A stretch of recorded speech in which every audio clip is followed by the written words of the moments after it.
Hey everyone, welcome to another exciting episode of the Scratch the Track podcast presented by the Dude and Grim Show and co-produced, sort of, by Mr. Ivy EST. I'm the Dude. And I am Grim. And today we are going to talk about none other than Wish You Were Here by Pink Floyd. Yep. It's a good one. It's a good one, Grim. It's classic. Mm-hmm. Their 9th studio album, my friend. Yeah. Pretty crazy. Now, Grim, where do you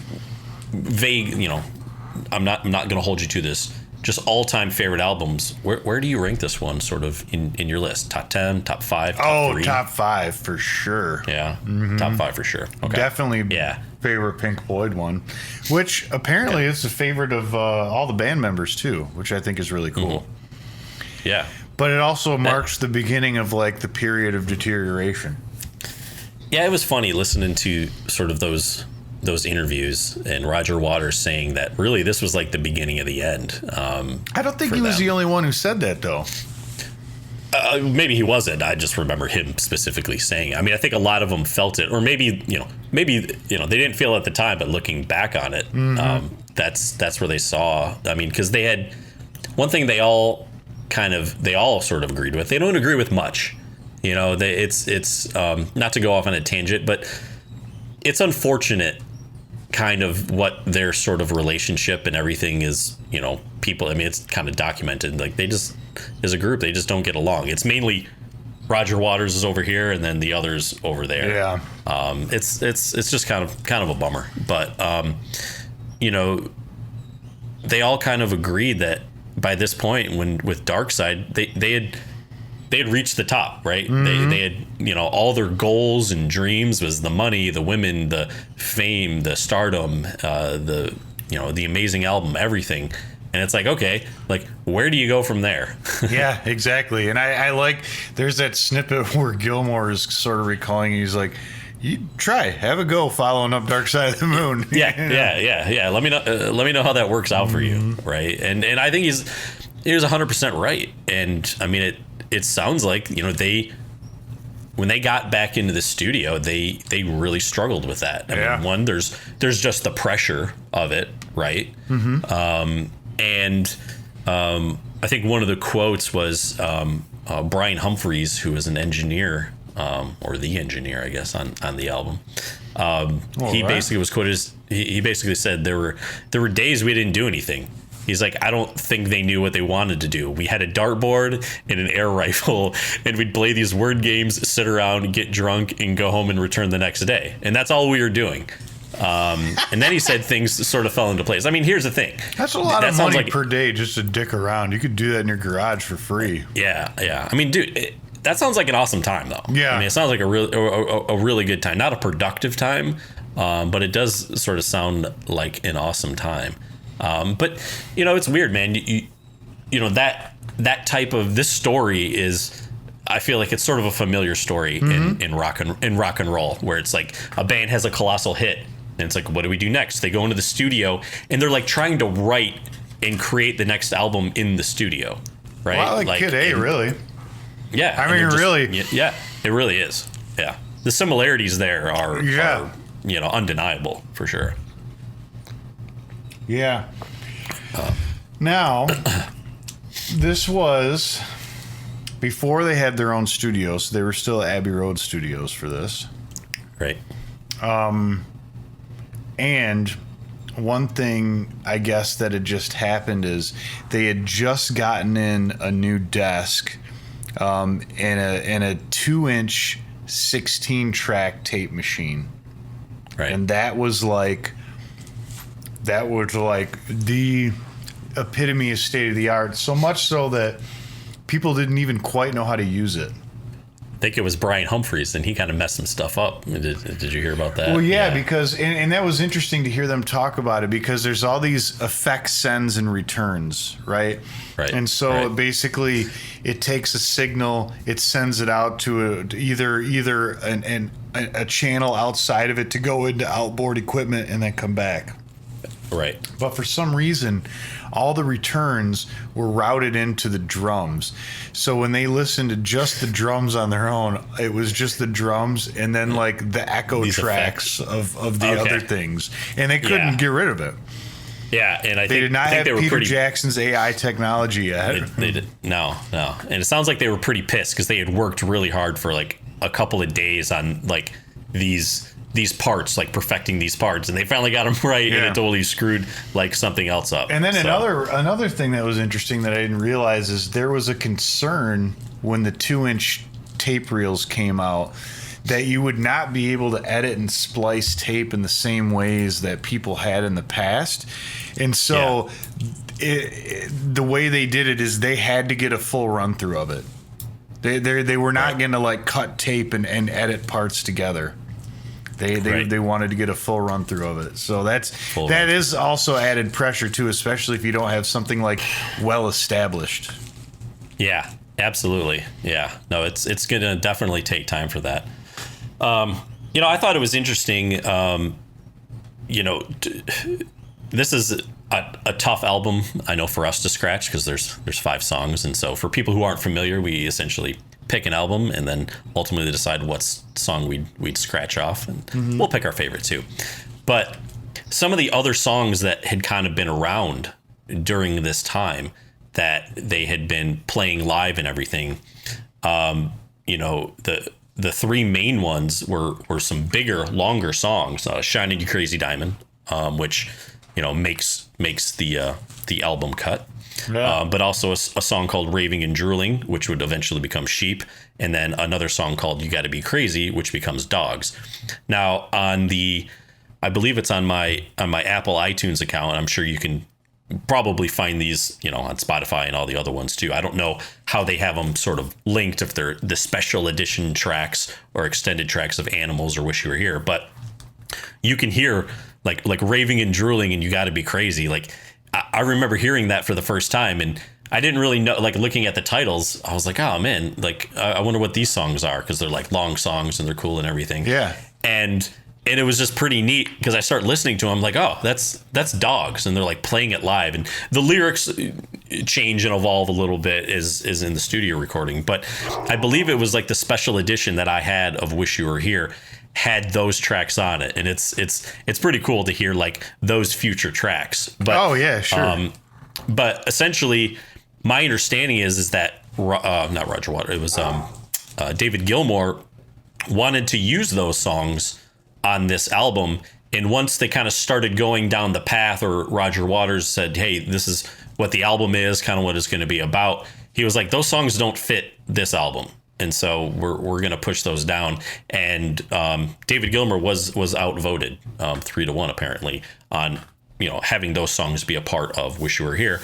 And I mean, it's one of those things that, well, of course now we couldn't hear it any other way. Yeah. But I don't think I could hear those songs on this. No, album. they don't. They don't. I think it was the right decision. Yeah, contextually they don't really go with it.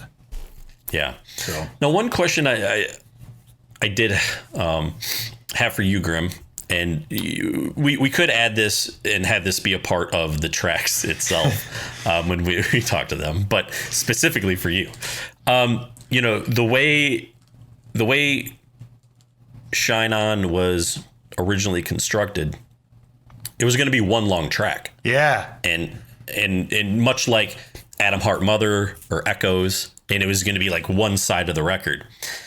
What they decided, as many people know who are here, they decided to split it and bookend it. I'm just curious, how do you think your perception of this album would change? Would it affect your view? Are you able to, remove yourself from it? If "Shine On" would have been like one side, and then on the other side you have "Welcome to the Machine," "Have a Cigar," and "Wish You Were Here." Like, I don't think that'd be terrible. Yeah. I don't think it'd be terrible. I like what they did. I would actually like to hear it as one piece. I think in some crazy special edition you could do that. They have that. So I remember, I think our old boy Joe may have had, there was a greatest hits or something CD that came out many, many years ago, I think when we were in college. But I think, and I could be 100% wrong here, I know someone will correct me if I am, I think it only was Shining You Crazy Diamond, like parts 1 through 7. What? Yeah, something weird. I remember it being something weird. Like it wasn't the whole thing. I could be wrong. Please correct me if I'm wrong, but I'm admitting that I possibly could be. To do. Exactly. Just hide behind that screen. Mm-hmm. All right. So, yeah, I mean, I think it's hard to unhear, this version. But what I do think is that by kind of splitting the song and having the bookends, it does feel like a little more of a seamless concept album. I feel like it really ties the room together. I like the idea of kind of almost looping it where you kind of finish where you started a little bit. Yeah. So I do like it. Whereas I think if they would have done Shine On one side and then, you got the other 3 songs on the other side, it would probably feel more like a collection of songs at that point than like one cohesive sort of concept album. Yeah. Just agreed. Just my opinion. Agreed. Agreed. And I think it's been very well documented. We don't have to talk about too much that many of the Shine On You Crazy Diamond, Wish You Were Here are very pretty much pointed to Syd Barrett. Yeah. And, I'm sure everybody knows this story, but essentially Syd was like the main lead guy, creative force of early Pink Floyd. And the guy, plain and simple, just did way too much acid, just did way too much and fried himself in his brain so much to the point where he'd be on stage and he just wouldn't be playing. Yeah. And, the band wanted to continue. So they essentially stopped picking him up.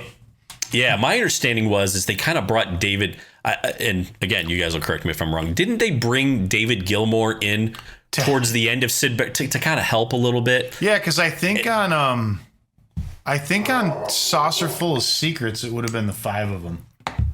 Okay. I think. Yeah. And then ultimately, you could say David Gilmour replaced him, but it was more of a transition in them just kind of stop picking Syd up. Then you have, so that kind of takes care of Shine On and Wish You Were Here. But then you have songs like Welcome to the Machine and and Have a Cigar, which are very much about, being a rock star and the music business. Yeah. And a lot of it seems to me like a lot of the negativities around, sort of stardom, right? Oh yeah. Like everybody wants a piece of you. You got the pressure and everything. And so I started thinking about this the other day. I find it interesting, and I don't want to say like this record sort of contradicts itself, but I'd like to know your thoughts. Is on one half, we have these songs like, oh man, hey, we made it. We really wish you were here with us to, experience this and everything. And then the other songs are like, this is horrible. Like, this is awful. This is the whole ugly side of it. I feel like those things really kind of butt heads. I mean, well, and I don't know if so much Wish You Were Here is like meaning that, like some with sort them? of call for Syd to like come back, or we wish you were able to enjoy this with us. We just mentally, you were a part of this universe. Yeah, I think it's more sort of in that sense, just like the ability for him to sort of just be present and find peace, or whatever that one can do. That does make sense. I like in one of those interviews on the episode that I sent you about this, where they said a more appropriate title for the album would have been Wish We Were Here. Wish We Were Here. Because they all felt like disjointed and sort of just, Well, and one story that, again, has been well documented, but I'll quickly relay it, is that when they were mixing, I believe it was Shine On or something like that, Syd actually showed up to the studio.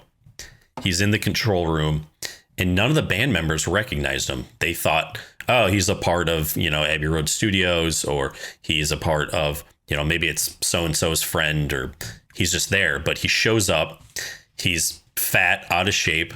He has, he's bald. He's shaved his eyebrows off. And even one thing that I had not heard, but I believe it was in the interview, was that he was like jumping up and down and like brushing his teeth.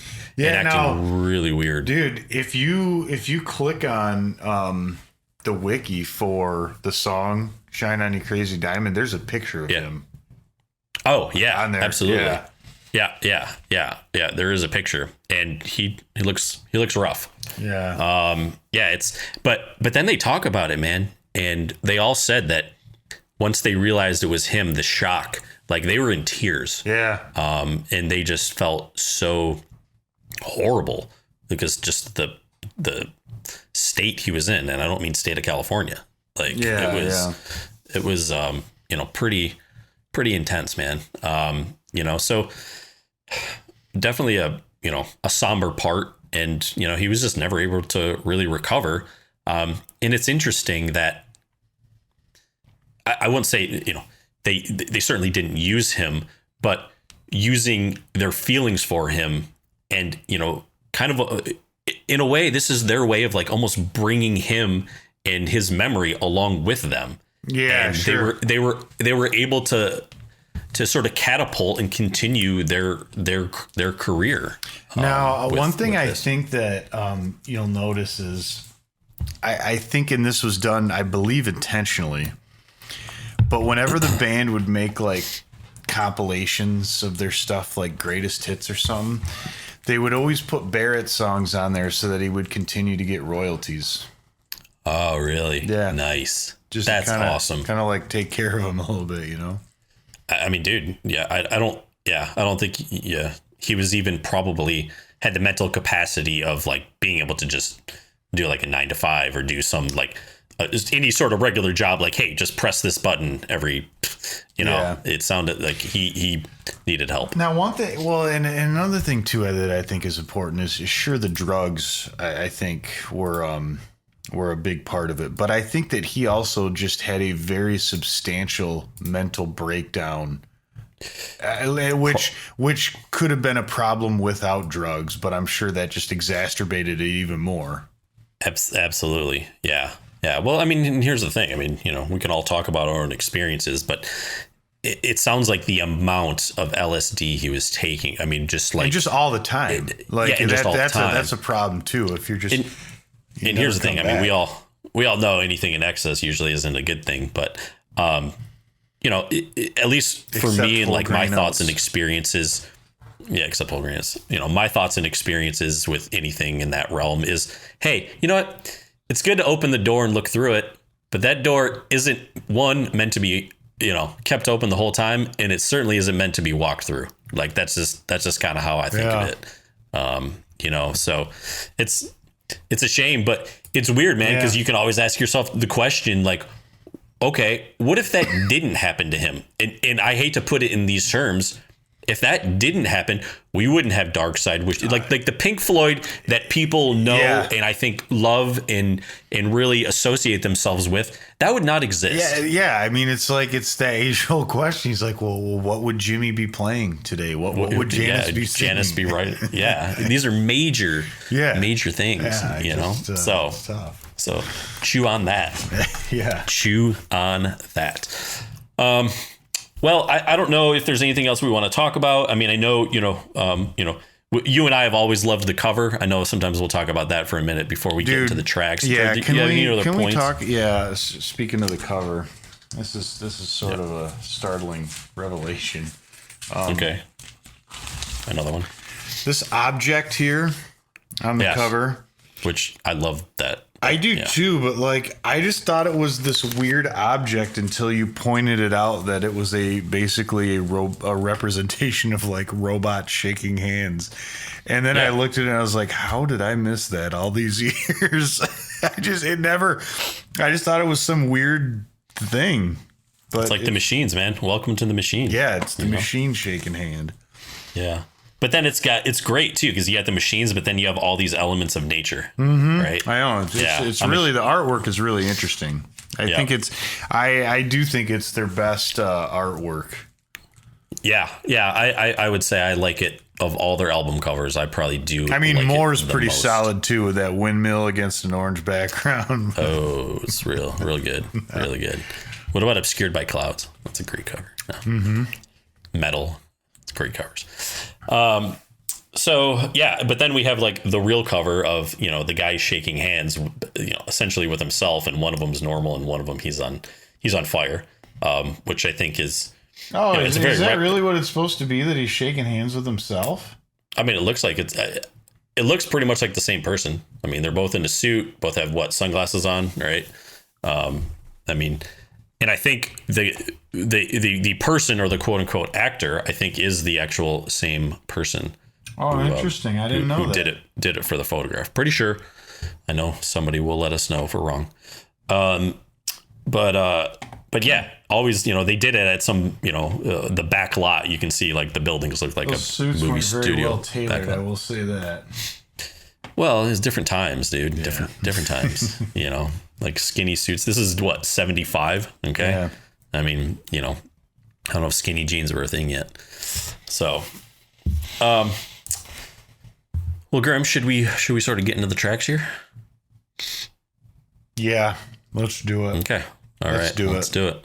Well, track number 1, we have Shine You Crazy Diamond parts 1 through 5. I know this is is this your favorite Pink Floyd song? Yeah. I actually want them to play this song at my funeral.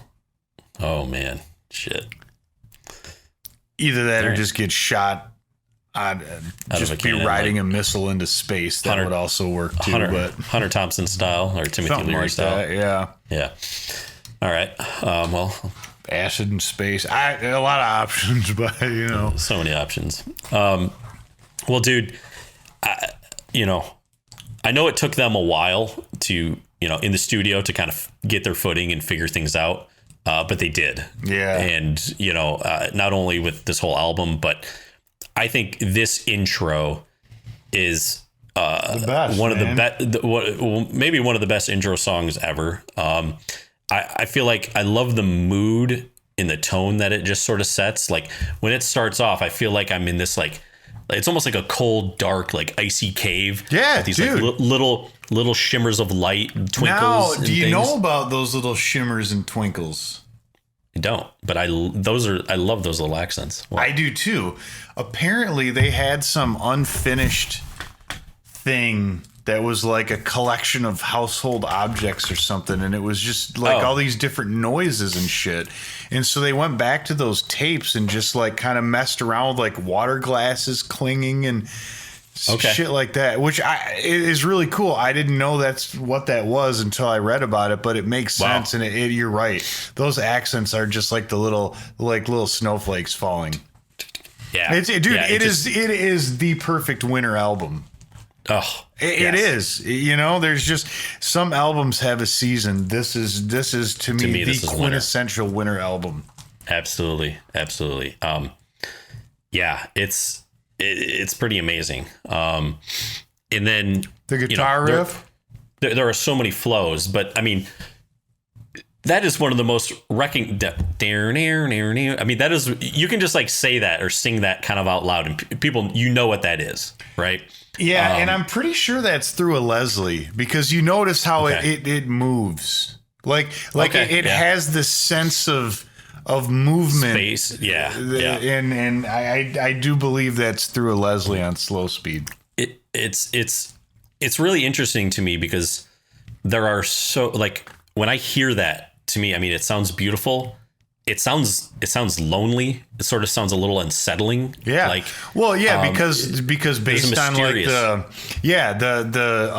the intervals that they're using are not like some things like in music, they kind of a lot of times will talk about phrases as being a question phrase or an answer phrase. That is not an answer phrase. It's funny you say that, because that's what I had. I was like, it feels like there's a question like being sent out and being asked to the universe, and it rings out, and it's like you're almost like waiting for this response. Yeah. Like, is anybody out there? Yeah. Another good question. But yeah, it's just it's a great way to start an album. Very different than starting Dark Side. and I mean, this is it's about a 13-minute song, like parts 1 through 5 is about 13 minutes or so, when you say, and it definitely takes a few minutes before, you get into, Gilmore, or well, not Gilmore. I actually, for some reason, thought it was Gilmore singing, but I guess it's Roger Waters singing. I don't know why I always assumed it, was Gilmore. But yeah, I guess, I mean, it says Waters on lead vocals. Lead vocals. Lead vocals Waters. So, yeah, I don't know why I always thought that, but I really do like the way he sings too. It's very kind of soft. Yeah. But it's like haunting and mysterious. I mean, dude, Richard Wright, the tone that he has on his is amazing, man. Right. Well, dude, yeah, like just to have that, the ARP string ensemble is like backing everything, which it's just, it is so well crafted. It's just gorgeous. Yep. Now, one thing that they don't list for him playing is a synthesizer that had just come into prominence at this time that I think was quite expensive in like the cutting edge of technology, and it's called the Prophet 5. Okay. And those are the cool thing about them is all the analog synths at the time were monophonic, which means you could play one note at a time. But the Prophet 5 was the first fully analog synthesizer where you could play 5 notes at once and like make chords with it. So it was, kind of a big deal. But I know that in those interviews, he talked about playing some of those like synthesizer solo parts where he had the Prophet 5 going through a tape delay, and the delay was so thick he had to like kind of adjust the timing of what he was playing so that it worked with the delay. You know what I mean? Yeah, that makes sense. Mm-hmm. That makes sense. Interesting. Wow. Okay. That's pretty cool. A little tidbit there. Yep. Yeah, right. One thing I do like about this is, when they start singing the vocals, there's that kind of creepy laugh that comes in, like that's it's really interesting. But you can tell, with the lyrics, this, it's very, I don't know. There's a lot of references, it seems like, to Syd Barrett, but I think also just to, people and stuff in general, remember when you were young, you shone like the sun. I mean, yeah, obviously that could be Syd Barrett, but it's, I think a lot of people throughout their lives, you could say that about a lot of people. It's like, when you're young, you're so innocent. You haven't been as influenced by everything. Like you have so much potential, right? So much potential. I was always told that you can be whatever you want when you grow up. Yep. And here I am. Look at us now. Yep. Yeah. But I really think the line, like, now there's a look in your eyes like black holes in the sky. That is, to me, seems to be an obvious reference to Syd. Like, man, you just look at somebody, you're looking them in the eyes, and they're just not there, man. 1,000-yard stare, man. Yeah, they're just not there. Yeah. And even you reach for the secret too soon. Cried for the moon. It's kind of like, I just take that to be as like, man, if you would have just waited just like a little bit, and been more, didn't like force the answer or like trying to search so hard for it. Then one thing you're welcome, you wore out your welcome. I think one thing we should also talk, dude, what's it? Dick Perry's sax playing. Fantastic. Rips it, dude. Yeah. Just absolutely rips it. Now, does he also play on Money? Was it the same guy? I think it was. I believe so. Yes. I believe so. Yep. Which I think is cool that they have like some sort of recurring collaborators. Yeah. It's great when, it makes sense. It's great when bands do that. Should we move on? Yeah. You think? Yeah. So why the hell thing not? With, I do love the transition. And now if you are a fan of, vinyl and you have this on vinyl, side 1 is Shiny Crazy Diamond into Welcome to the Machine. I love how this kind of flows right into Welcome to the Machine. They do a phenomenal sort of like textbook job of basically creating a song that, it's like what do you call it? Like a motif, essentially. Like the song sounds like what it's supposed to be. Oh yeah. Word painting. Yeah, word painting. Like, dude, this is a machine. They have the actual sort of machine-like sounds, but even the instrumentation, the boom, boom, the pulsating, like it feels like, and the way it's, I think, going back and forth in the headphone. I mean, it's just, they do such an amazing job with it. They really do. And now it's that very robotic is the result of a little synthesizer called the VCS3. And you might know the VCS3 for its, I don't know if this is the first time it was used, but probably the first time that people really got a real dose of it in the song On the Run. That's how they made the boom. And so what it has is it has some sort of like a grid. Yeah. And you can take pegs and put it into different spots in the grid. And basically that acts as like a sampler or like a drum machine would be, where that's your steps. Right. And then the other axis is, I think, the note value, or so you can make things go doom doom doom, and you can make those mechanical sounds. And so that's they were using the VCS3. And what I think is interesting about the VCS3 is, and I don't know if you could get a controller that would connect to it, but that's all it has is that little square with the pegs. There is no keyboard on it. Okay. So it's like a sample trigger kind of. Yeah. Interesting. Mm-hmm. Interesting. That's pretty sweet, man. Mm-hmm. Well, this song, I think, really, partially there's elements of it that could be related to Syd Barrett. But it's a lot of it too is the sort of the becoming a rock star and kind of growing up. I mean, it's like, you bought a guitar to punish your ma.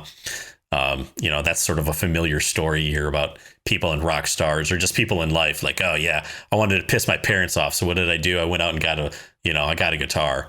You didn't like school, and you're nobody's fool. But yeah, it's, it's what are you looking at? Well, I might be wrong. I can't tell because, I mean, I swore I saw the light coming on. The pegs are actually a way of routing the signal, not necessarily doing what I thought they were. That is really weird.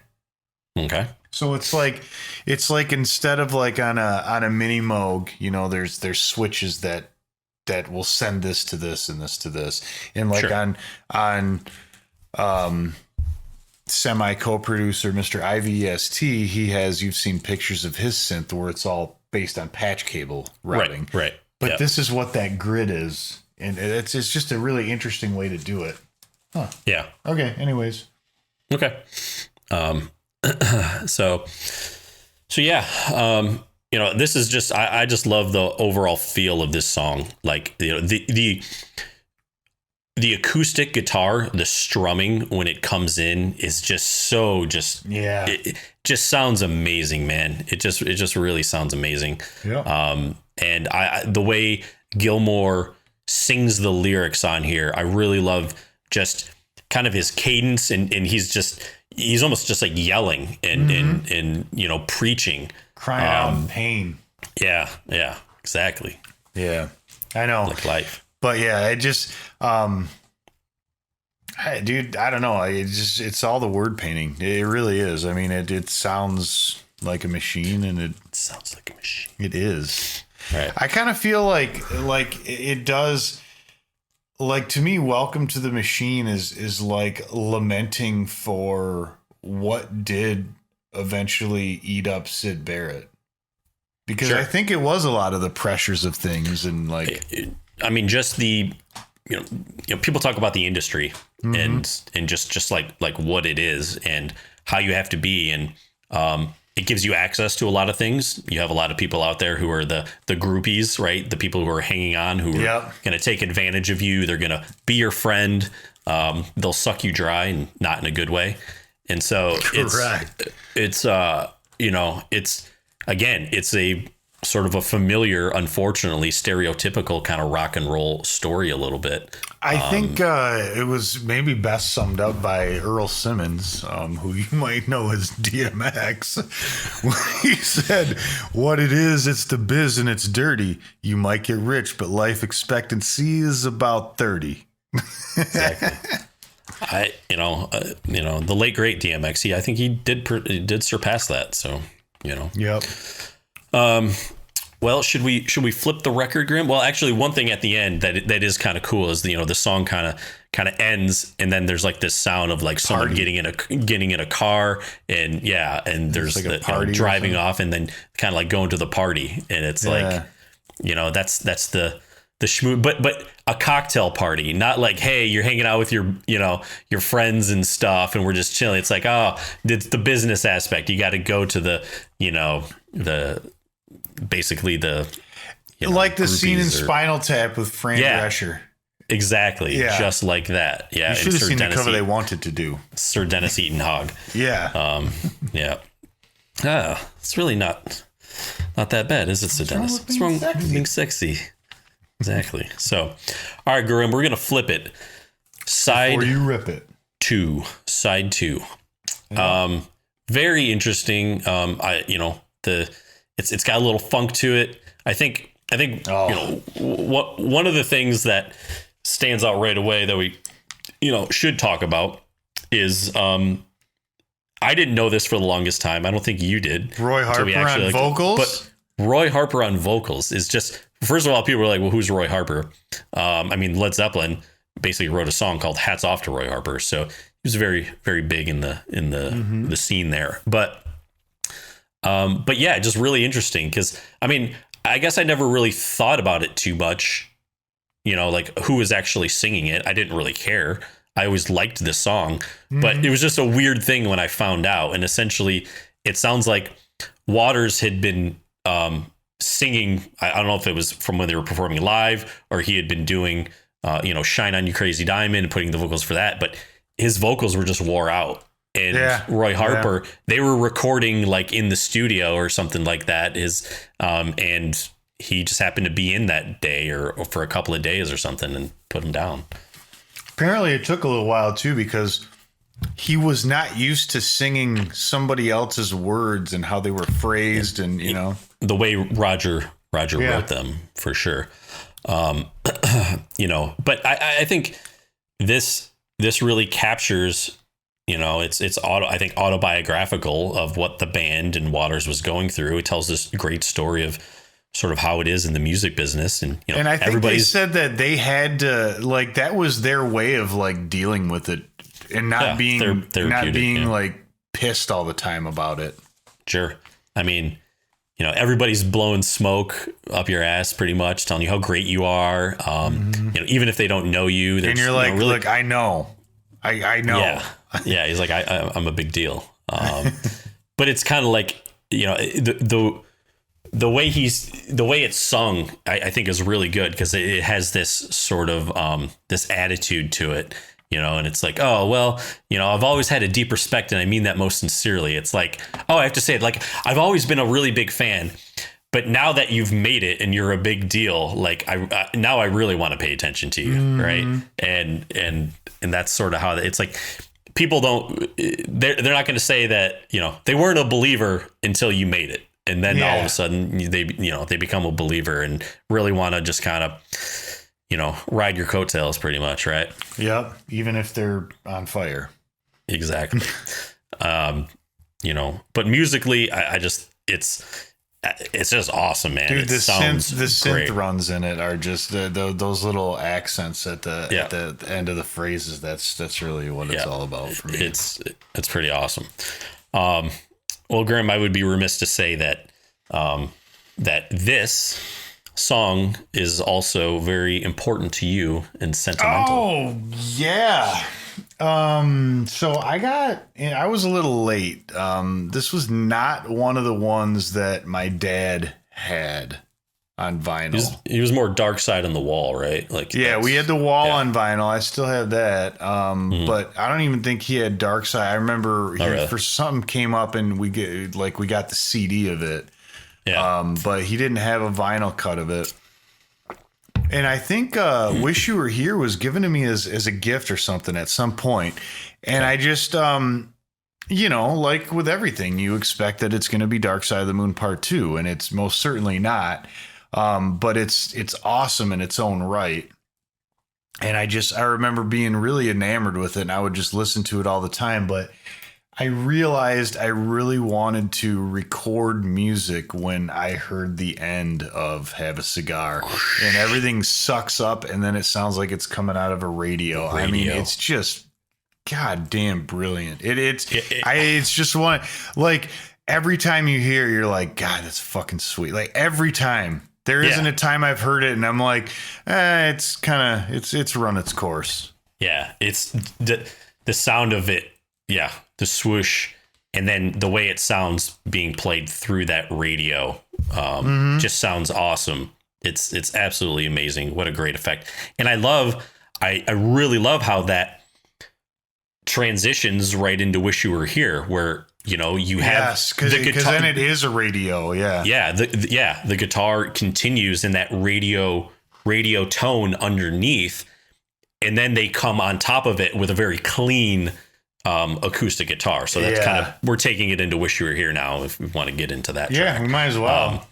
I just think it's that transition is just absolutely exceptional. It's seamless. It's beautiful. I'd like to know what they did for that, because when we say, we'll always say, oh, it sounds like it's coming out of a radio. Well, the way people do that is they just run everything through a high pass filter and they turn it up to the point where it sounds about like it's coming out of radio speakers, because you've cut off anything low end, Right. So I don't believe that they actually recorded the song through a radio.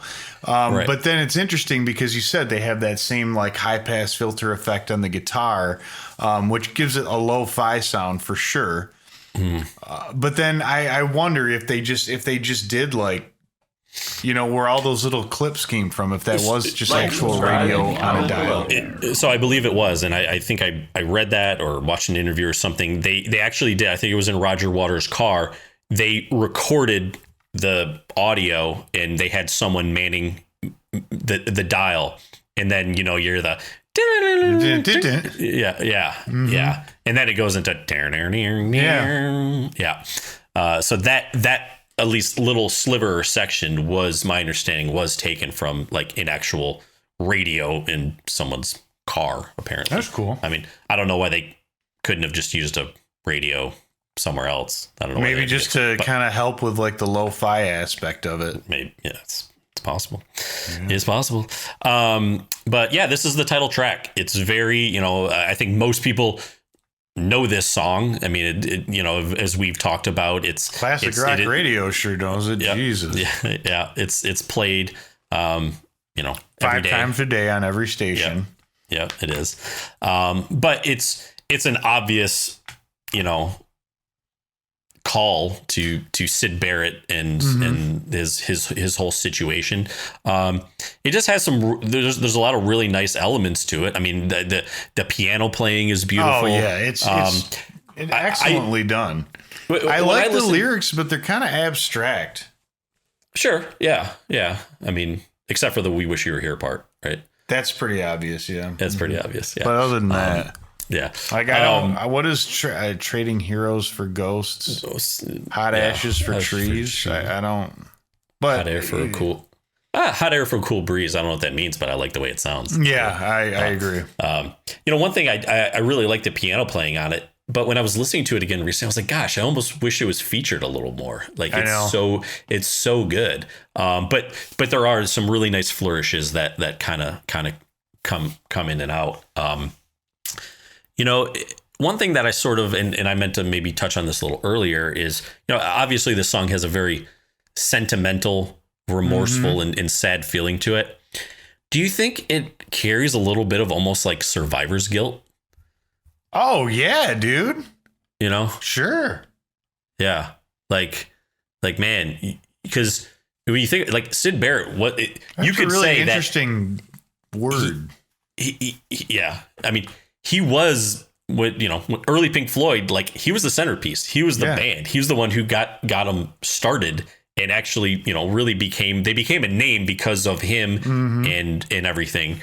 And they talk about it. It's like, gosh, it's not often that you essentially lose your creative lead in your band and then you continue and go on. It's like if Radiohead, if Tom York would have left Radiohead after like the Bends or something. Yeah, the only band I can think of that really has that is the Stones.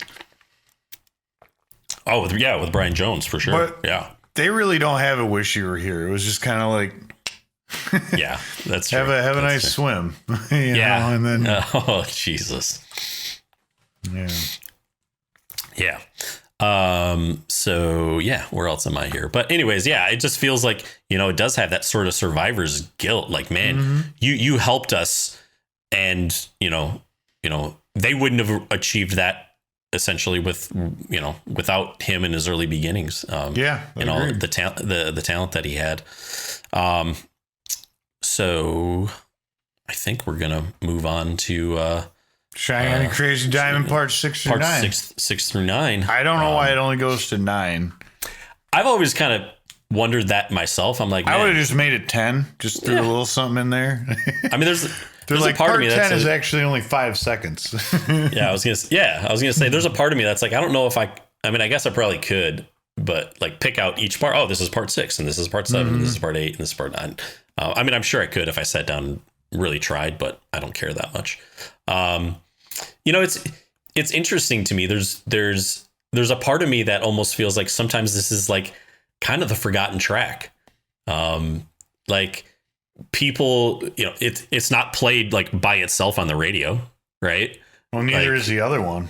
Yeah, because they're too long. I remember there was one time I have heard on show, but typically typically I think when you hear about people talk about, oh, I love Shining You Crazy Diamond, it's the first one. It's the first one, right? It just kind of is. But anyways, it's kind of interesting. I feel like parts 1 through 5 is very guitar heavy and focuses more like on Gilmore's skill set. Key heavy. This is key heavy, and this is Richard Wright's kind of like. I this love is his like little clavinet riffs in there. I mean, yeah, he's got some. He just kind of has fun, and it gets real kind of sort of weird and funky at the end and everything. There's like all these sounds and everything. It is interesting kind of how that has it kind of transitions, and it's we sort of end up back where we started. With the but there is a bookend. sense of that's what. Okay, so this is interesting. So you said how the guitar, the main driving guitar riff in the first one is like a question phrase, right? Yeah. I feel like the little keyboard part at the end where it almost sounds like a horn. It's like, that's almost like the answer, because that like has a sense of finality and completeness to it. Okay. At the very end, as it's fading out, it feels like it is resolved, and it's 100%. Yes, yeah. The very end, when it's real slow, when it gets real slow, right? Yep. I can't disagree with you there, man. Can't disagree with you there. Nor should you. All right, and nor should you forget to like and subscribe and comment below. That was a great segue. I know.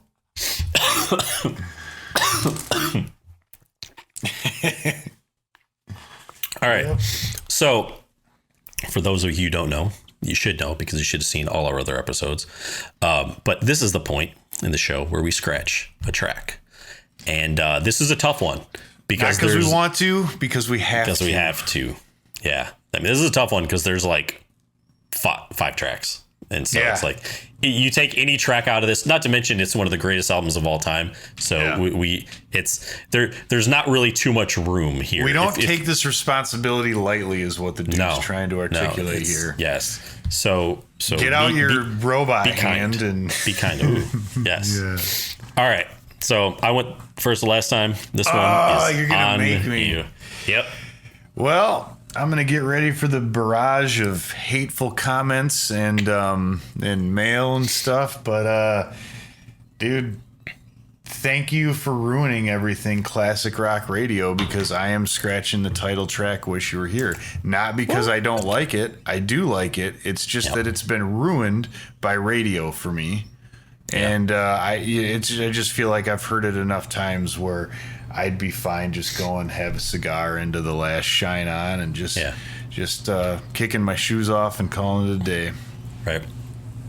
You know, it's hard. I mean, I understand your reasoning. I can't disagree. I mean, you got to pick one, right? Yeah, you have. So, it's not a choice here. You know, a question I do have is, okay, you're 100% right. Wish You Were Here is played on the radio every day. I will say this, dude. I think Have a Cigar is probably played every day too. You are correct about that. You know, but it's just got so much grit and just I feel like to it. Here's the thing. To me, I feel like Have a Cigar goes into a lot. It goes into more places, more spaces, and everything. You know, I think Wish You Were Here is an absolutely beautiful song, but it stays pretty consistent. I think kind of throughout. You know, I mean, I think it's great. I love it. It'd be a hard one for me to scratch. But I'm not going to scratch it. But it's hard. You know, I scratch. Of course, it's going to be why. Well, Shine On parts 6 through 9. Yeah, and because you could theoretically just end it with Wish You Were Here. You could, but I got a couple other things. So one, you know, well, I did say earlier that there's a part of me that does feel like, in a sense, it is like a forgotten track on it, which is hard to say for a 12-minute and 28-second song. But like I said earlier, I feel like when people talk about Shiny You Crazy Diamond, they're talking about this. Yeah, they're talking about the guitar riff, first half. The first half. You don't even have the guitar riff in the second half, do you? No, I don't think so. I don't know if you. I feel like of all the other tracks, this one stands on its own the least. I feel like I've never felt like. There's been times where I'm like, oh, I just want to listen to Shiny You Crazy Diamond, like the song. Yeah. Now, it transitions to Wish You Were Here, so typically I'd just listen to, Welcome to the Machine, so I would listen to that. But there's been times where I specifically, like, will listen to Welcome to the Machine, or listen to Have a Cigar, or Wish You Were Here. I don't think I've ever said to myself, man, you know what? I really want to hear Shine On, parts 6 through 9. Like, that's what I'm going to put on. Like, you're like, specifically part 7. Yeah, exactly, right? I think part of it too, I love that Richard Wright gets to do his own thing and go and just he gets to have his own little jam session is really what it kind of turns out to be. I think there's a part of me that feels like, though, it almost doesn't have really a direction. Like, it's just, it gets a little loose, and he's, you know, it resolves itself at the end, but it you know, there's this like really funky part, which is cool. Yeah. I think it's great. I don't know if that fits with the rest of the album for me. The only reason that I might say that it can, I see your point, and it's a very valid one, but why I think it can is if you listen very closely in the background to Have a Cigar throughout the whole song, it's this like little bouncing clavinet track that says like and it's like going through the whole thing. And once I noticed it, I was like, God, dude, that is like the best track on the album that no one hears, right? Yeah, right. But anyways, I digress. Then my last point and reason for it is that I feel like 6 through 9, it doesn't go to the same place. It doesn't go to the places or bring out the emotion that parts 1 through 5 go, or any of the other tracks. You know, I love, you know, again, I'm comparing it to part 1 with the way the first half builds each part is I know, it's just incredible, man. It is. So that's, you know, essentially why I kind of, you know, thought, hey, that's why I could do it, I think. Okay. And I think you could, you know, end with Wish You Were Here, the track. I mean, you could have, you know, if they really wanted to do it, they could, well, the transition from Shine On into Welcome to the Machine is really cool. But part of me is like, you could have done side one, Shine On, and then the other side have the 3 tracks. I mean, there's, but then you lose that transition. So, all right, everyone, please tell us very politely how crazy we are. What would you scratch? And don't be that person who's like, well, you can't scratch any of them. It's perfect. No shit, it's perfect. That's kind of the point here. Tell that to the beach when you got sand in your CD bookcase. For real. Or when that robot hand just drops on your LP and messes everything up. Or you drop the CD between your car seats in the console and, it got Or dinged when you have a scratched. shit-ass copy of Revolver and you can't even scratch the tracks if you want to because they're not there. 3 of them are missing. Who's to say? Yeah. So, well, Graham, I think that about wraps it up here. Yep. Thank you, everyone, for watching, for participating, because we know all of you do. And we wish you were here with us, just giving instant feedback. But you know what? We're just not there yet. We're not there yet. We could live stream. We could definitely live stream. But who'd watch? I don't know. Like, subscribe. All right. Well, Graham, I think it is time to wrap it up here. What do you say? It's time to go? Dude and Grim Show. The Dude and Grim Show. Scratch a Track is produced by the Dude and Grim. Additional music provided by Moore and the Tims. Copyright 2023. The Dude and Grim Show.